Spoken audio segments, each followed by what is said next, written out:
ఓం గురుదత్త, జై గురుదత్త, భుజంగం స్వామి, జై గురుదత్త. అష్టోజ టాక్ రెండు ముక్కలు చెప్పాలనుకుంటే, జీవితంలో తెలియని మనుషులకు మనం చెప్పడానికి ఈ ఒక జ్యోతిష్య కేంద్రాన్ని పెట్టాను. అరటి చెట్టు ఎందుకు పుట్టిందంటే, గురువు రసమే పుట్టింది.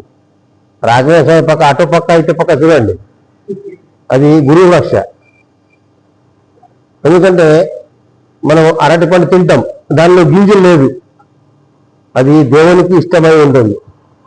కొబ్బరికాయ కొడతాం, దానికి గింజలు లేదు.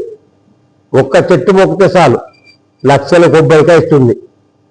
పిచ్చి మనుషులు ఏదో తెలియకుండా వాగితే అది కాదు, దేవునికి ఇష్టమైనవి పూలు పడినన్నాడు. అందుకే దేవుడు ఒక మనిషిని తయారు చేసింది. అరటి పళ్ళు, టెంకాయ, కొబ్బరికాయ ఇష్టమైన ఎందుకు నోరులో వేసుకుని పారేసే గింజలు రాదు దానిలో. అందుకోసం అన్నాడు గురు దత్తాత్రేయ, పత్రిపుత్రు మహాతేజు దత్తాత్రేయ మహాముని మాత సర్వజన వేస్తున్నాడు. అలాగే జీవితంలో మనం నేర్చుకోవాల్సింది చాలా ఉన్నాయి. అరాటి చెట్టు ఒకసారి అరాటి చెట్టు తీసేసి దాన్ని నరికేయాల.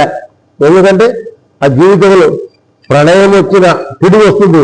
పిడుగు వస్తే అక్కపక్క అరాటి చెట్టు ఉంటే పిడుగు కిందికి దిగిరాదు. అంత శక్తి, గురువు శక్తి అరాటి చెట్టులో ఉంది. మన ప్రజలకు తెలియదు రెండు ముక్కలు నేను చెప్పడానికి గురు దత్తాత్రేయ జ్యోతిషేఖర స్వామి నేను చెప్పగలుగుతున్నాను. ఎందరో పుట్టి ఇచ్చిన భూమి కాకపోయినా మనం చేసిందా అదే అనుకుంటాం. తేనె ఉంది, తేనె పుట్టలు తాగితే దానిలో ఎంత మంచి శక్తి మన దేహానికి వస్తుందని తెలుసు. కాకపోతే దానికి కొట్టాలి చూస్తారు, దానికి రాయి కూడా వేస్తారు.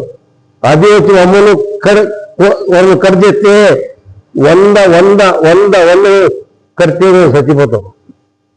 తేనె మనసుకి ఎంత మంచిదో, ప్రాణానికి ఎంత మంచిదో, అట్లే జీవితం భక్తి అందులో మన ప్రాణానికి చూడాలి. ప్రాణం మనిషి పుట్టేటప్పుడు గాలిని మనం తీసుకుని మనం బయటకు వస్తాం, పోయేటప్పుడు మన గాలిని వదిలిపోతాం. అందుకే అన్నారు రాఘవేంద్ర స్వామి, వాయు జీవోత్తమ, హరి సర్వోత్తమ అని. ఓం గురు దత్తాత్రేయ, ఓం గురు దత్తాత్రేయ. తెలిసిన వాడు తెలుసుకోవాలి, తెలియని వాడు ఇంకా ఉరుకురావాలి. జై గురు దత్త.